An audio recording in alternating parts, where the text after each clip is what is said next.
వైద్య ఆరోగ్య శాఖ మంత్రి సభ ముందు ఉంచిన డిమాండ్ 14 కింద వైద్యం మరియు ఆరోగ్య శాఖకు కేటాయించిన సుమారు 13,000 కోట్ల బడ్జెట్ను మనస్ఫూర్తిగా బలపరుస్తున్నాను అని ఎమ్మెల్యే గోండు శంకర్ తెలిపారు.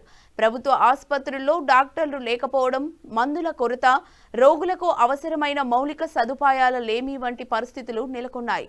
భవనాలకు పార్టీ రంగులు వేయడంపై చూపిన శ్రద్ధ రోగుల చికిత్సపై చూపలేదని విమర్శించారు. శ్రీకాకుళం జీజీహెచ్లో దాదాపుగా సుమారు 35 కోట్లతో నిర్మాణంలో ఉన్న భవనాన్ని పూర్తి చేసి అవసరమైన ఇన్ఫ్రాస్ట్రక్చర్ కల్పించామని తెలిపారు.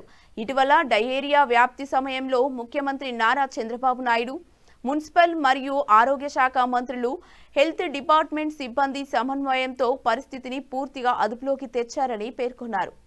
రాష్ట్ర వైద్య ఆరోగ్య వ్యవస్థను ఏకంగా ఐసీయూలో పెట్టారు. ఆనాడు ప్రభుత్వ ఆసుపత్రుల్లో డాక్టర్లు ఉండరు, మందులు దొరకవు, కనీసం రోగులకు వాడే సిరంజీలు, సెలైన్ బాటిల్ కూడా లేని దౌర్భాగ్య స్థితికి ఆరోగ్య వ్యవస్థను దిగజార్చారు. భవనాలకు తాము పార్టీ రంగులు వేసుకోవడం మీద ఉన్న శ్రద్ధ రోగులకు వైద్యం అందించడం మీద గత ప్రభుత్వానికి ఏనాడు లేదు. వేల కోట్ల రూపాయల ఆరోగ్యశ్రీ బకాయిలను ఉద్దేశపూర్వకంగా పెండింగ్ పెట్టి ఆరోగ్యశ్రీని అనారోగ్యశ్రీగా మార్చిన జగన్మోహన్ రెడ్డి ప్రైవేట్ ఆసుపత్రుల్లో పేదలకు వైద్యం అందకుండా చేసి వారి ప్రాణాలతో చెలగాటమాడాడు.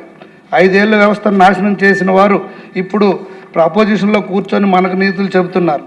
సామాన్య పేద ప్రజలకు కూడా కార్పొరేట్ స్థాయి ఆధునిక వైద్యం ఉచితంగా అందాలన్న సదుద్దేశంతో ఆసుపత్రుల్లో మౌలిక సదుపాయాలను మెరుగుపరచడానికి మన ప్రభుత్వం పీపీపీ మోడల్ తీసుకొస్తుంటే వీళ్ళకు కడుపు మంటగా ఉంది. అభివృద్ధి చేయడం చేతగాని వీళ్ళు మనం పీపీపీ విధానం ద్వారా నైపుణ్యం ఉన్న సంస్థలను భాగస్వామ్యం చేసి వసతులను పెంచుతుంటే పదే పదే విమర్శిస్తున్నారు. 5 ఏళ్లు రాష్ట్రాన్ని దాచుకోవడం అలవాటైన వారికి ఇలా పారదర్శకంగా ప్రజల కోసం అభివృద్ధి చేయడం ఎలా అర్థమవుతుంది అధ్యక్ష? మన ప్రభుత్వం అధికారంలోకి వచ్చిన వెంటనే ఎంతో చిత్తశుద్ధితో మార్పులు తీసుకువస్తుంది. గత ప్రభుత్వం ఎగ్గొట్టిన ఆరోగ్యశ్రీ బకాయిలను దశల వారీగా చెల్లిస్తూ పేదలకు మళ్లీ భరోసా కల్పించాం. ప్రభుత్వ ఆసుపత్రులు ఎక్కడా మందుల కొరత లేకుండా పూర్తి స్థాయిలో అందుబాటులో ఉంచాము.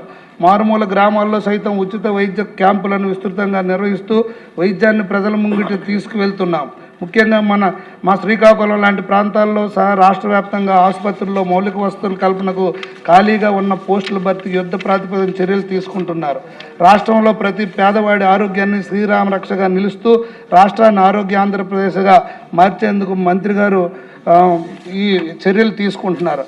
అలాగే 3 పిహెచ్సిలు మా శ్రీకాకుళంలో అప్గ్రేడ్ చేసి 2 బిల్డింగ్లు కట్టించి దాదాపు 2 కోట్లు ఖర్చు పెట్టి, అలాగే రాష్ట్ర వ్యాప్తంగా ఉన్న డ్రగ్ కంట్రోల్ బిల్డింగ్ అసంపూర్తిగా ఉన్నవి కూడా కంప్లీట్ చేయడం జరిగింది.